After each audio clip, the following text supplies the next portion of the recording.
Agora, diretamente dos nossos estúdios, do Ipu pro mundo todo, mais uma superprodução da TVB.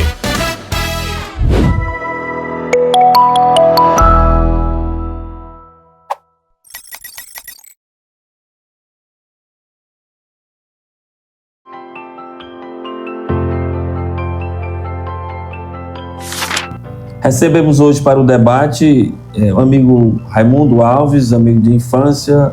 Raimundo Alves é historiador, graduado em História, tem especialização em História, mestrado em História, doutorado em História, é escritor, professor, artista plástico.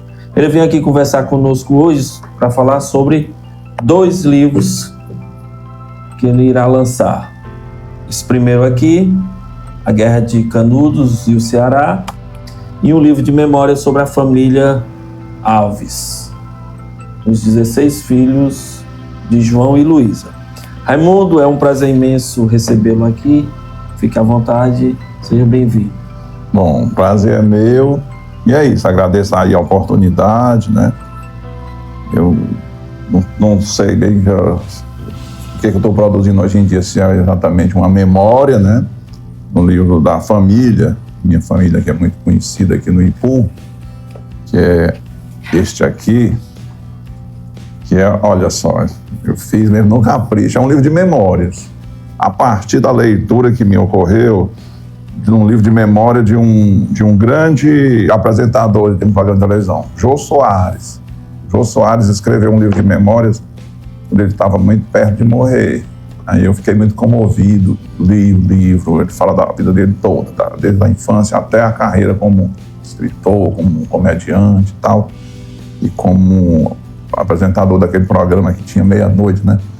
E aí eu digo, rapaz, eu vou fazer um livro assim, até para preservar os relatos, né, das histórias da minha família, dos meus pais, né? Eu tenho um apelido carinhoso, a família Alves Araújo, mas o apelido era Cidade, João Cidade, né, que você conheceu. Sim. E assim, eu resolvi botar no papel as memórias, né, não só dele, mas assim, dos meus avós, né, o pai dele, o pai da minha mãe, por parte de mãe também, tal, como eles se conheceram, como foi essas andanças todas, enfim. É um livro que um historiador, um sociólogo, um cientista social iria gostar como fonte. É porque a memória ela anda muito junto com a história, né? Isso. História e memória estão de mãos dadas. Indo para esse outro livro, A Guerra de Canudos, nós temos questões inusitadas, né? Sabemos que Antônio Conselheiro, que é o Antônio Vicente Mendes Maciel, que é o líder de Canudos, que foi destruído pela República, né? Para a Primeira República, e o Antônio Conselheiro morou no Ipu, não é isso? Exatamente. Assim, esse livro, meu irmão Vitor, rapaz, esse livro ele tem toda uma história assim, comovente por trás. Quando me ocorreu a produção de um livro sobre a vida de Antônio Conselheiro, foi a convite de um jornalista do jornal O Povo, né, da editora Demócrito Rocha, lá de Fortaleza. Isso quando eu terminei a faculdade em 2004, certo? Eu tinha passado no concurso para ser professor do Estado e assim ele me fez essa proposta porque tem a coleção Demócrito Rocha tem uma coleção de história de personalidades da história do Ceará, né, e tal. Rapaz, eu fiz numa correria no mesmo tempo que me preparava para o mestrado, para competir pela vaga do mestrado. Aí fiz, eu não sei o que aconteceu, eu sei que não ficou bom não. O sujeito lá... Naquele momento não ficou... não publicaram. Eu não sei o motivo, não me ocorreu. Mas eu fiz esse desenho aqui para ser já a capa, em 2004. Então, nós estamos... Faz quantos anos assim? 22 anos. 22 anos nesse desenho. Aí, cara, o curioso é que o livro não vingou, mas aquilo me incomodava, sabe? Eu, como professor de história, sempre que eu falava de Canudos, com meus alunos em sala de aula, sempre me vinha essa dívida que eu tinha. Eu até digo aqui, né? Eu sou um homem de 52 anos pagando a dívida a um garoto de 20 e poucos, que sou eu da época, né? Aí, então eu fiquei com a facilidade que hoje em dia tem, né? Com as novas tecnologias de você publicar assim, sem grandes despesas e tal. Aí, como eu tinha um arquivo no computador, inclusive um arquivo que sobreviveu desse primeiro livro, né, de 2004, aí eu pensei assim, eu vou publicar, eu devo isso a mim mesmo, né? E aí passei a ficar produzindo uma coisa mais assim, quase que informal, né? Porque eu não tinha tempo para ler de novo a biografia acerca da Guerra de Canudos e também não queria aquela coisa muito livresca, muito acadêmica, né? É quase que como se fosse assim uma apresentação meio que informal e tal do Antônio Conselheiro, assim meio jocosa, né? Assim, quase que transitando da história para a literatura, que você me conhece, tá? Às vezes eu faço isso, né? Eu produzo um texto que flerta com a ficção, né? Então é um texto leve, no caso, um texto leve. Exatamente. Aí eu comecei ele fazendo a pergunta, né? Você falou da história de como o livro foi construído, né? Isso. Você retornou ao texto e retrabalhou o texto. Isso. E de curiosidades, que tem aqui, uma curiosidade que poucos ipuenses sabem, né? Rapaz, o que me marcou nesse desenho da capa aqui é o seguinte, é que como eu coloquei num site, eu tinha um site antigamente, né, que era Raimundo Arcanjo, né, eu até abandonei esse site, eu não acho que nem existe mais. E coloquei no Wikipédia, onde eu produzi um texto sobre a Guerra de Canudos, tem lá, alguém fez, eu acrescentei e tal, e botei minha foto, eu botei a imagem desse desenho, isso na época quase, né? E aí o desenho não existe mais, o papel, eu dei ele de presente, o papel aqui, para o jornalista do Povo, e o desenho, não, eu acho que não existe mais. O original, né? O original. Que tamanho é ele? Do tamanho Ele é mais ou menos assim, cara. Aí tá diminuído, né? Eu sei que, eu não sei se não existe mais, dificilmente sobreviveu, né? Independente de qualquer coisa. Deve ter guardado em algum lugar, eu creio, porque ninguém vai jogar no lixo, não? Às vezes o cupim, a umidade, né? Pode ser. Acontece. Pois é, aí, meu irmão Vitor, o que me deixou assim surpreso é que sempre que eu vejo na internet alguém falando da Guerra de Canudos, assim, no podcast, numa apresentação qualquer, numa videoaula, que vão puxar uma imagem do Antônio Conselheiro, bota o meu desenho.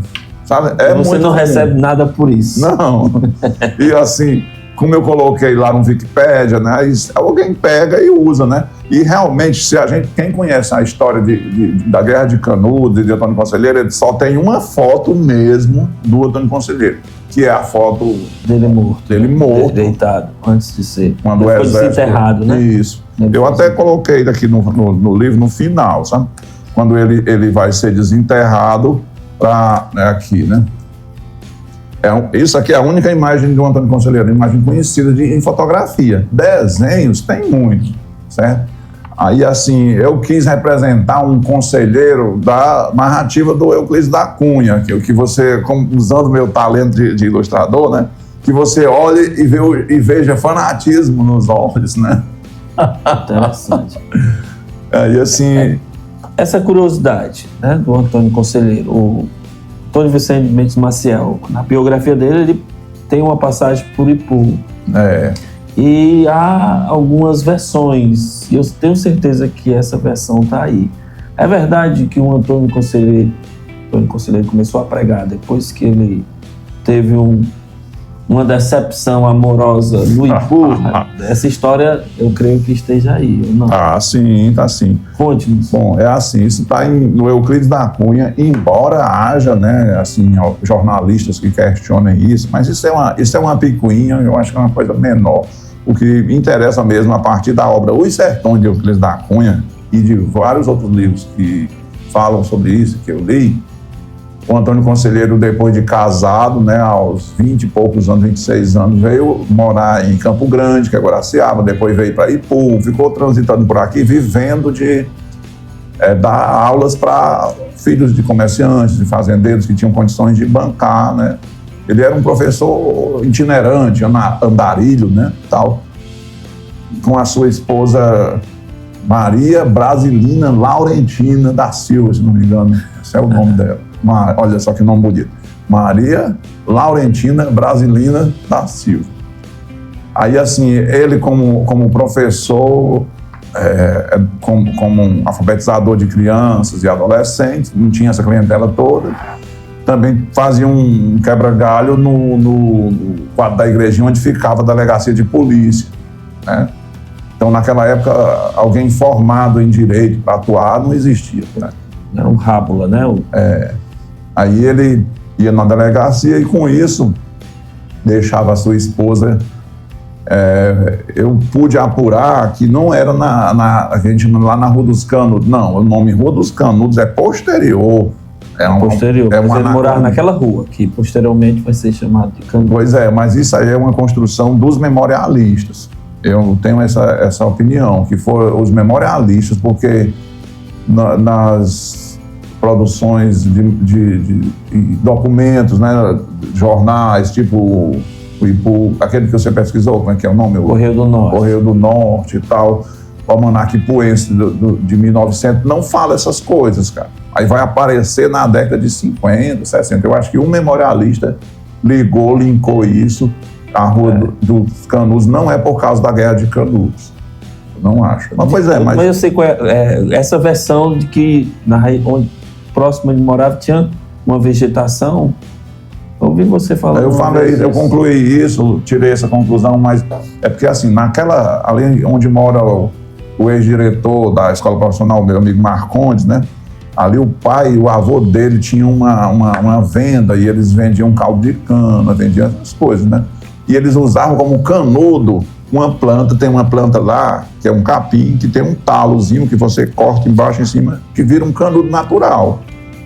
Aí chamavam Rua dos Canudos por causa dessa planta, certo? Aí não tem nada a ver com o canudo lá da Bahia, não. Você citou o Marconi, eu me lembrei. No Ipuí Jornal é um jornal da década de 50 e 60. Sei. Eu tenho alguns exemplares xerocados. E eu me deparei nesse jornal com crônicas históricas escritas por seu Chaga Paz. Que é o bisavô. Bisavô do Marconi Filho.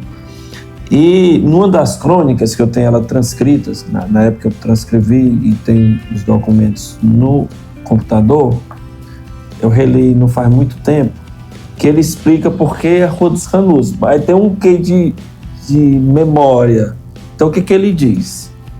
Ele diz que de fato o Antônio Conselheiro morou na rua e disse que ele virou a cabeça depois que pegou a esposa como policial, né? Pegou a esposa dele como policial em casa, aí envolve a mãe dele, que eu não quero entrar nos detalhes. Mas a questão é o seguinte: e daí ele passou depois a pregar e deu no que deu. Então ele disse que na época em que se rolava a Guerra do Canudo, foi morar naquela rua, lá embaixo, lá perto da lagoa, um cara chamado Lopes. E o Lopes colocou uma bodega. E esse Lopes era valente. Qualquer bêbado não quisesse fazer confusão no estabelecimento dele, levava porrada. E ele ficou tão valente, que as pessoas não queriam passar pela rua com medo de entrar em conflito com ele. E aí ele disse que, a partir de então, passou-se a denominar Rua dos Canudos em função do fato de o Antônio Conselheiro ter morado lá e pela valentia do Lopes, que juntou as duas coisas e teria sido. Mas me parece uma história, assim, não tem como comprovar, né? E quando você vai para o campo da história, você pode dar como uma versão, mas não tem como comprovar. Então teríamos essa versão e teríamos a versão do canudo, que você acabou de falar. Então não dá para concluir se de fato... Será que de fato mesmo ele morou naquela rua quando não era assim chamada, o Antônio Conselheiro? Há quem diga que até pouco tempo existia a casa. Há quem aponte até o lugar onde teria... A memória é meio movediça demais. Esse livro, Raimundo, ele está sendo lançado. Alguém já pode adquiri-lo? Vitorino, rapaz, como eu falei das novas tecnologias, né, hoje você barateou muito para produzir um livro desse, né? É importante a gente explicar, né? E se alguém que tiver a intenção de escrever também, um livro como esse, para a gente fazer pelos trâmites mais tradicionais, você paga por baixo 5 mil, 6 mil reais. Então, por uns 100 exemplares, né? 5, 6 mil, porque ele é um livro fino, né? Se for um livro como esse daqui, rapaz, isso aí fica inviável, né? Um livro como esse daqui deve ser uns 18 mil, 100 exemplares ou mais, né? 20 mil. Então fica muito caro para quem vai comprar. Aí hoje, como é que a gente faz? Você com um notebook, você escreve o livro, normalmente, escreve, formata direitinho, coloca as margens, escolhe uma capa, tem que aprender a fazer a capa. Lá, né? Mesmo no programa tem as opções de capa, né? Aí eu sou mais zeloso, quis colocar outras aqui, que é esse desenho meu, essa outra aqui da família, né? Que é uma foto, né, e tal. Que essa capa aqui foi um sobrinho meu que fez. Mas tem lá. Se você quer uma capa comum, sem grandes... Lá onde? No site. No site. O nome é Clube de Autores. Tem no Amazon também. Aí no Amazon eu não fiz, mesmo porque meu irmão Reginaldo me falou que ele o livro sai mais caro, sabe? Para quem compra o livro. Como é que é o trâmite, né? Você faz o livro em PDF, escreve tudo, aí vai lá no site, se cadastra, nome, endereço, tal, e uma conta num banco, qualquer banco. Feito isso... Você dá os dados, né? Isso. Feito isso, você coloca o PDF do livro lá, com a capa, formatadozinho. Aí só a única coisa que eu recomendo é você pagar a ficha. A ficha que é na Câmara do Livro.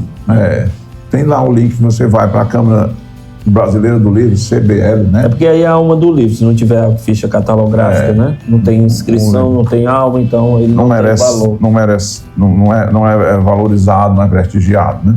Pois é, você paga isso aqui. Quando eu paguei foi R$98, certo? Eles mandam para o seu e-mail, aí você coloca. Copia e cola, né? Copia e cola, que é os dados do seu nome e tal, o ano da publicação e etc.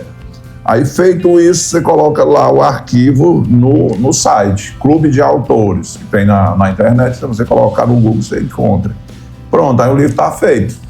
Aí, as pessoas interessadas é só pedir o livro, você faz no mesmo site, né? No mesmo site, e ele sai também no Amazon. Mas nós vamos lançá-lo lá na livraria. Vamos. Livraria. Certeza. Estação 10. Aí lá nesse site, ele linka para sair no Amazon, sai na estante virtual, sai até na Americanas. Ele me falou que ia colocar, mas ele não saiu. Eu não vi na Americanas, mas eu vi no Mercado Livre, esse livro aqui, né? Vi no Amazon e no próprio Clube de Autores e na estante virtual, tá? Em várias plataformas. E logo vai estar lá na livraria, é uma livraria física, né? Na livraria Estação 10. Alguma outra curiosidade, Raimundo, sobre esse livro? Alguma? Não, pois é. O que você faz aí? Aí dentro, eu tentei fazer uma... Assim, não repetir exatamente aquela história da guerra, porque a gente tem quase uma centena de livros que dão conta da Guerra de Canudos. Começando pelo Sertões, né, que é a primeira narrativa, porque ele era jornalista, né, ele cobriu a guerra. Exatamente. Pelo estado de São Paulo, e aí quando ele voltou, com as suas anotações, o que ele viu, ele escreveu que é um dos clássicos da literatura brasileira, que está aí entre literatura e a ciência, né? Uma discussão muito grande sobre isso. Então aí você faz o quê? Conta a história, faz a biografia do... eu faço um pouco a biografia e eu exploro... Biografia do Antônio Conselheiro, né? Isso.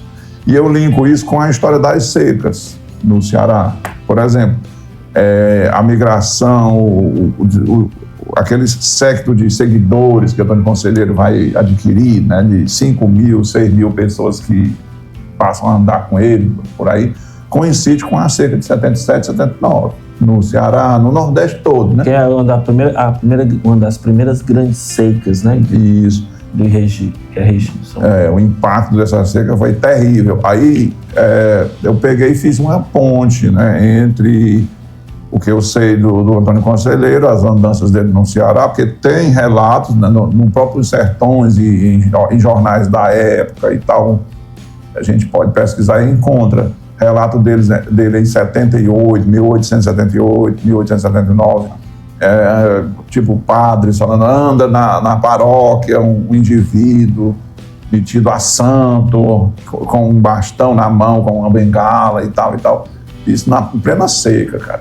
Né? Aí dizendo que ele é seguido por uma multidão de pedintes e tudo mais. Aí eu faço uma ponte, então o livro tem essa novidade de dialogar, né, com a história do Ceará, da seca, né, de 77, né? E sempre que eu pude, eu coloquei nos capítulos um desenho meu que traduzia alguma coisa que não... Por exemplo, o soldado do exército com a cabeça degolada do Antônio Conselheiro, né? É um desenho que eu criei, elaborei, né? Que eu acho que é uma imagem impactante, ao mesmo tempo tem um apelo histórico, né? Que era assim, na ocasião, Antônio Conselheiro, depois de desenterrado, teve a cabeça cortada e foi mumificada, foi salgada, né? Para ser levada, para ser estudada pela ciência da época. Se acreditava-se, não, Nina Rodrigues, o Raimundo Nina Rodrigues da Bahia, um professor, e era adepto daquela teoria científica da raça, né, que os traços, inclusive Hitler, né, vai beber nessa fonte também do racismo científico do final do século XIX. Que remonta a Lombroso. Né? Isso, né? Cesare Lombroso e tal. É possível você fazer a medição do crânio, né, o volume do cérebro, pelo fenótipo você tamanho do nariz, as características do assassino bárbaro. E esperava-se que os traços faciais do Antônio Conselheiro apresentassem as características de um fanático. Era possível dizer, né, pelo formato do rosto, que aquela pessoa seria um fanático. É porque, né? Cortar a cabeça e levar para o laboratório para ser estudado. Isso aconteceu também com o bando do Lampião, né?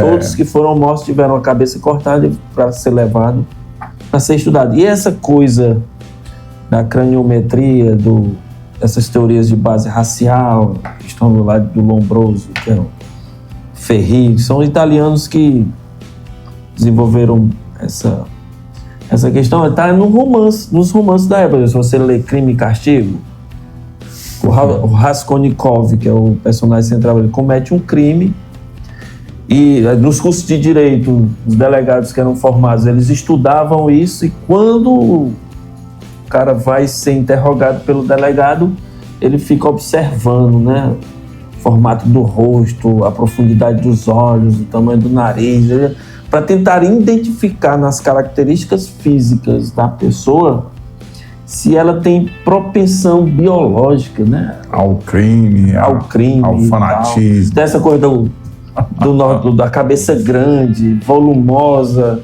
identificaria alguém que estava por uma tara biológica, estaria fadada ou estaria condicionada ao crime, que hoje é uma grande bobagem, né?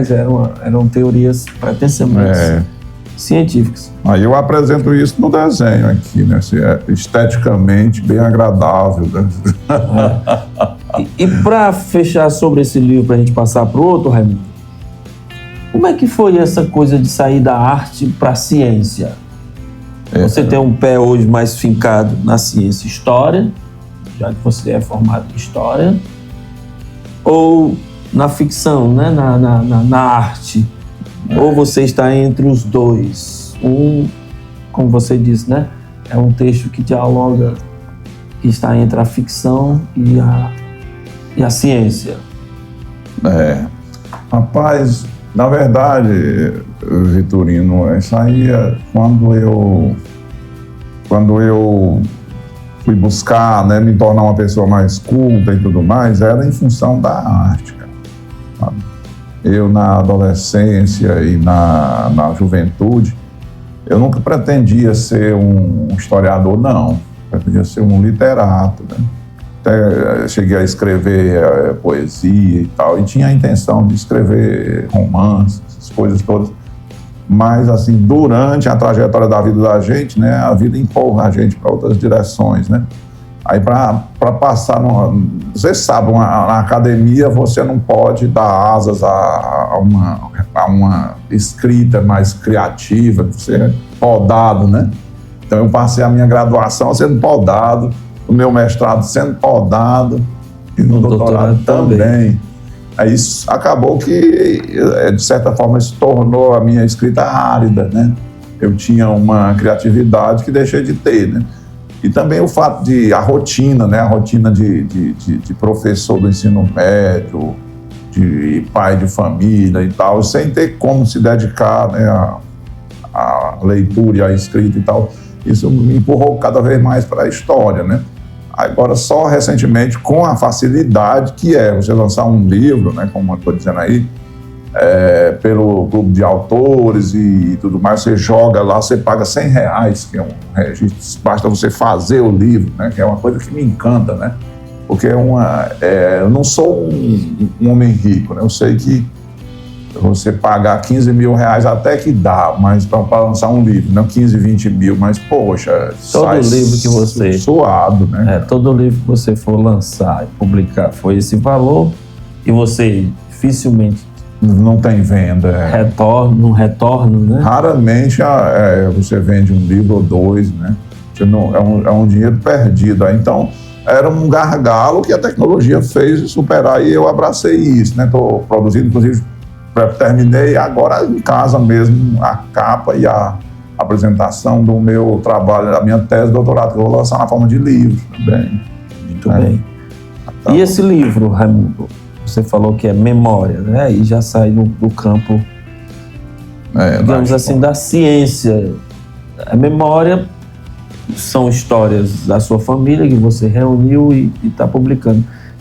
O interesse é só a memória ou tem interesse histórico dentro dessas histórias que você conta aqui? O Ipu aparece? Demais, cara, aparece demais.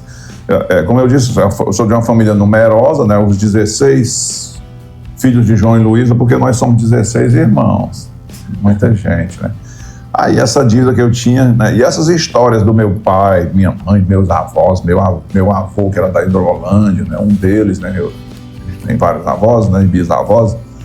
Eu sabia que, assim, quando meu pai veio a falecer, e minha mãe, eu lamentava muito dessas histórias ficarem só comigo e só com os irmãos mais velhos. Eu resolvi botar no papel. E são histórias que eu enquanto historiador, e você também, sabe perfeitamente do valor que um bom livro de memórias tem para um historiador, para um sociólogo, né? Alguém que estuda a sociedade. Aí, quando eu falo aqui dos meus pais, por exemplo, meu pai trabalhou para o Rocha, o ex-prefeito Rocha Aguiar, né? Fazia dentaduras, ele extraía dentes para o Rocha e tal. Ele trabalhou para o Flávio Mororó, ele trabalhou para outros políticos e tal. Eu falo isso no livro, né? Então, assim, ao mesmo tempo eu dou conta da rivalidade da política da época. Por exemplo, em 1982, eu tinha 8, 9 anos de idade, e o nosso lado perdeu as eleições, e alguém, um bando de vândalos, né, num carro, né, num jipe, passaram em frente à nossa casa, e de outros eleitores do lado derrotado, e jogaram um rojão dentro da nossa casa, né? Isso em 82. 82, em plena ditadura militar, o final da ditadura, reabertura, né, e tal. Aí eu apresento isso e como uma análise de como que o ambiente ditatorial favorecia esse tipo de anomia, de excesso por um lado, né? Já que, por exemplo, o delegado não tomava providência nem a polícia, e os indivíduos vitoriosos na eleição podiam cometer esses excessos, não a mando do prefeito, né? O meu pai trabalhava para o Flávio, que foi o prefeito que ganhou, e trabalhava para o lado do Rocha, que foi o que perdeu. E eu tenho certeza que o Flávio Mororó não mandou fazer aquilo, mas é como uma torcida, né, de um time, que quando tem uma briga de torcidas, não é o Flamengo e o Vasco que mandam as torcidas brigarem, as torcidas brigam.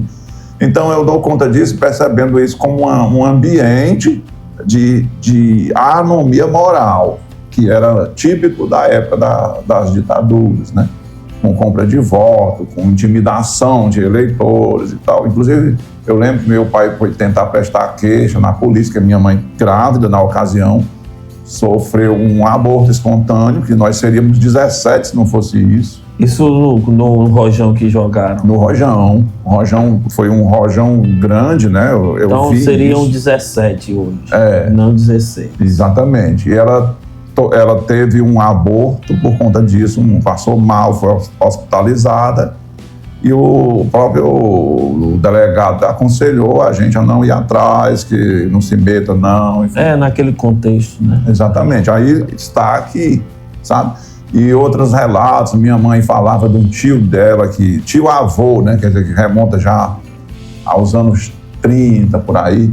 Um tio-avô que lutou com lobisomem e tal, essas coisas, né? Eu tive o prazer de ler algumas dessas histórias que você colocou. Inclusive, nós temos no site, site de notícia e tem coisas de literatura, etc. E lá tem uma... Você escrevia quase que semanalmente, você mandava para lá quase que semanalmente uma dessas crônicas. É o que eu estava escrevendo. E eu ia ajeitar ele para colocar lá no formato e eu acabei lendo boa parte dessas histórias. Tem uma, já me contou uma, eu já li, né, mais de uma vez, e você já me contou ela uma vez, antes de escrever, e contou recentemente num programa de rádio, que é o Raimundo, flamenguista, que em dia de Flamengo e Botafogo quase levou uma pisa da torcida. Conta aí, Raimundo, essa história de novo. Rapaz, pois é, só que eu tá aí também? Tá aqui. É o que aconteceu comigo quando eu fui morar no Rio, né, aos 20 e poucos anos.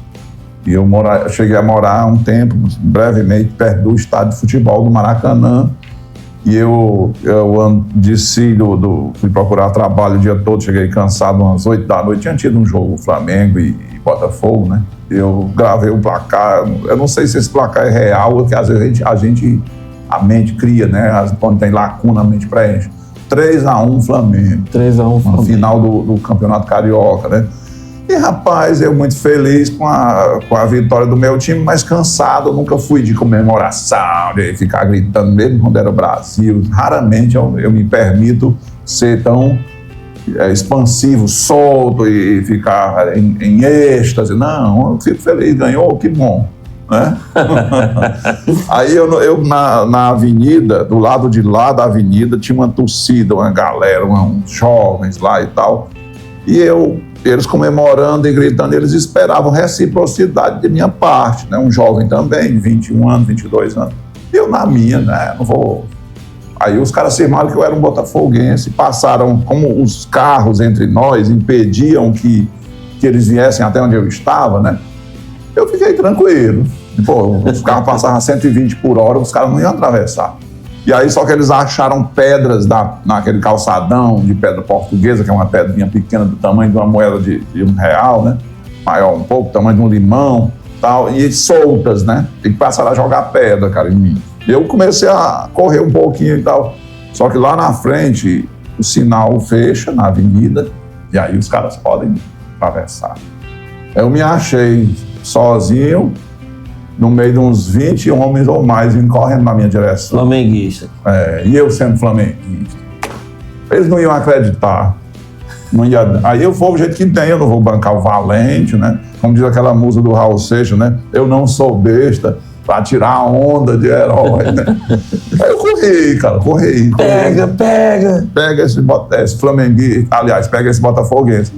E eu gritando que era Flamengo, mas os caras correndo atrás e eu correndo. Aí quando eu cheguei na esquina, tinha uma praça assim e tal, e na esquina tinha uma turma de botafoguenses lá, isso me marcou muito. Eu vi um garoto, né, um moleque assim, uns 14 anos, gritando: gente, olha aí, os flamenguistas querem pegar um botafoguense. Aí eu sendo flamenguista. Só que eu vou dizer o quê? Que não sou, né, cara? Vou dizer que não sou botafoguense? Rapaz, aí foi que essa galera do Botafogo caiu pra cima desses flamenguistas, o pau quebrou lá e eu saí e foi fora, não tem nada com isso. Peguei um ônibus. Com sua camisa Camisa... Eu tava com a camisa preta, cara. Uma calça preta. Não, a camisa branca e a calça preta. Pronto. É botafoguense, a calça integral, né, Raimundo? Pega. Eu tava procurando trabalhar, procurando emprego, aí eu escapei de sair. Isso então eu boto aqui. Uma das histórias que tá aí, que é jocosa, né? A gente ri agora, mas creio que na ocasião, né? Eu falo aqui de minhas vivências, né? Quando eu estive no Rio, que eu, pela primeira vez, aliás, e única vez, eu estive cara a cara com o Lula, na época. Essa história eu não sei não, Raimundo. Estive cara a cara a essa distância do Lula, mas foi numa ocasião da venda da Vale do Rio Doce. A empresa Vale do Rio Doce foi vendida pelo Fernando Henrique Cardoso. Eu não sei em que ano foi aquele, cara. Fernando Henrique Cardoso, ele governou de 2004, 2008. 2 mandatos, até 2002. 2002 terminou, né? Terminou o mandato dele. Então, devia ser aí no segundo mandato. Não sei, cara, não sei. Eu botei aqui, mas eu não fui atrás de como o tempo era muito escasso, cara. Uma coisa que chegava do trabalho e tal, e a esposa pede, vai na farmácia, não sei o que, leva a menina no inglês, e não sei, então, o tempo era escasso. Então, se eu fosse assim, vou ver a data das coisas, não rolava. A espontaneidade eu falei errado, 2004 não, 1990 aí. Anos 90. 95 a 98, 98 a 2002. Os dois por aí. Foi na privatização da Vale. Eu sei que ia ter em frente à Bolsa de Valores do Rio, né, lá perto da Candelária, por ali tudo. Passa aqui, não lembro bem onde que é. Tinha uma manifestação contra a venda da Vale, né, e eu fui. Com um jovem já politizado, né, que ia ser contra, né, e tal. E aí, rapaz, no meio daquela multidão danada, era um empurra, um calor mais grande do mundo. Eu até protagonizei, eu coloco aqui, às vezes, quando uma turma boa permite eu dar uma boa aula, né, sempre dar uma aula que os alunos deixam a gente falar, eu conto essa história. Eu me lembrei até daquela cena da Praça da Paz Celestial, em Pequim, na China, onde um homem enfrenta uma fila de tanques, né, para o tanque na própria vida. Eu me achei na praça, lá no centro do Rio, em frente à Bolsa. Estava lá a multidão de um lado e eu, assim, junto com uma árvore, né, escorado lá numa cerca de grades de ferro que a polícia, o pelotão de choque colocou, né? E de repente, cara, chegou uma caminhoneta, né, como se fosse assim, tipo uma D20, cheio de cacetetes e escudos para a tropa de choque que estava chegando, né? E eles pararam perto de mim, só tinha eu lá e não esquentaram a cabeça. E aí os soldados estavam preparando a farda, assim, ajeitando e tal. Me passou pela cabeça correr até a pampa que estava lá com os escudos, né? Eu era meio forte, né? Pegar um escudo daquele e um cacetete e sozinho desafiar. Ainda bem que você não fez isso, você não estaria aqui hoje. Pois é, sozinho desafiar os 200 homens da tropa de choque com os cães, né, dos pastores alemães e tal, e as bombas de gás. Aí eu pensei assim, lá tinha Globo filmando, tinha Record, tinha um monte de, assim, seria lindo como o chinesinho que barrou os tanques, né, na Praça da Paz. Só cadê a coragem do Raimundo? Não tive. Pois é, aí eu conto isso. Só que no meio desse empurra e tal, eu de repente, eu sendo empurrado pela multidão naquele tumulto, um calor danado, e jogaram bomba de gás, né? O PT, o pessoal, o Eduardo Suplicy, a Benedita da Silva fizeram um cordão de isolamento para impedir que os mais radicais enfrentassem a polícia, né? E aí a gente estava se desmobilizando para outra direção, e naquele empurra, de repente, eu esbarrei num homenzinho baixo, cara, que era barbudo. Com 9 dedos, ele devia ter 9 dedos. Eu não reparei, eu sei que eu fiquei assim, cara a cara com ele, e a gente, quando a gente constrói eu tenho um certo respeito pela biografia do Lula, né, votei nele em várias eleições aí, né, e eu acho que ainda vou votar, mas é outra questão.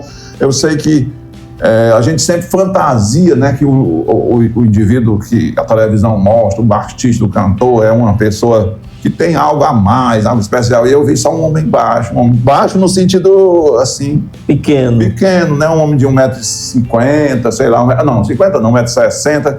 Eu olhei para ele assim, ele olhou para mim e deu um sorriso leve, cara.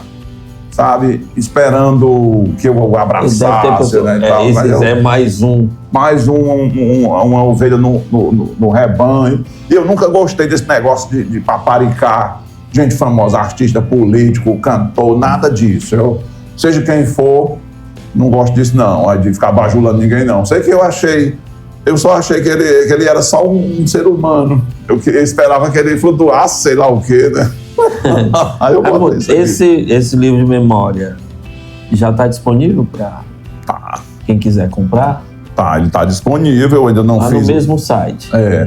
Eu ainda não fiz o lançamento, vou ver como vai ser lá na livraria. Vamos ver lá na livraria, né? Vai ter 2 lançamentos, porque... Dois ao mesmo tempo? Não. Desse livro, porque... Eu pensei que você estava falando desse aqui também. Não. Esse aqui é um, esse aqui é o outro. Esse daqui vai ter 2 lançamentos, porque vai ter um lançamento só entre os irmãos. A família, né? Os 16. Alguns dos 16 vão vir, alguns que moram no Rio, São Paulo. Filhos, netos. Isso, aí vamos fazer um só para eles. Mas assim, entre nós mesmos aqui, os amigos, vamos fazer um lá na livraria, né? Então ele já está disponível, certo? Inclusive tem a opção lá, como ele tem uma questão de um resgate da memória da família, né? Eu coloquei muitas imagens. Ó. Você pode ver que é cheio de fotografias e tal. É verdade. Aí, e colorido, né? E aí tem a opção, é como se fosse um álbum de família, sabe? Deixa eu mostrar aqui no início, que isso fica mais claro, né? Onde tá aqui meu pai, minha mãe, aqui os 3 irmãos mais velhos em ordem cronológica e aqui o restante da ninhada, né? Seriam 17, né? Se não fosse a política partidária. Exatamente. Aí tem eu bombadão, quando era jovem, ó, tem tudo, cara. Aqui tem... Época do Rambo, né? Do Stallone. Aí assim, de todo irmão falei um pouquinho, minha irmã que mora no Rio. E as histórias, né, que são... exatamente. Interessantes. Aí assim, tem a opção preto e branco, que eu aconselho, né, as pessoas a optarem, quem quiser comprar. É mais barato, né? E tem a opção, você coloca lá quando vai comprar. Tem a opção colorida, porque ele preto e branco, ele tá R$73. E eu achei barato, porque pelo tamanho, né, e o volume do livro, né, R$73 fora o frete, né, o frete é R$15. A pessoa pode querer esperar para comprar aqui e aí já não paga mais o frete, né? Eu fiz o pedido para a gente lançar, né, todos eles em preto e branco. Foi uma conversa boa, né? Isso. Sobre 2 livros. Vou convidá-lo para a gente falar sobre outros assuntos. Quem sabe um próximo programa para a gente falar de trilhas, né? Que está no 9º número. Raimundo, considerações finais?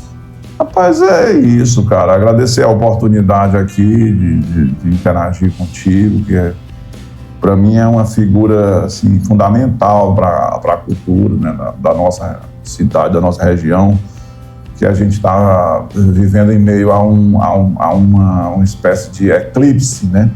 De apagamento da identidade, da cultura regional. Não há nada, assim, do ponto de vista institucional, não há um engajamento, não há um grupo de pessoas que zelem pela cultura de forma clara. E, assim, eu vejo a sua luta com muito respeito e consideração. Você tem a minha admiração, o meu respeito. Pois muito bem, agradeço ao Raimundo pela oportunidade deste bate-papo. Nos vemos semana que vem. Um abraço a todos.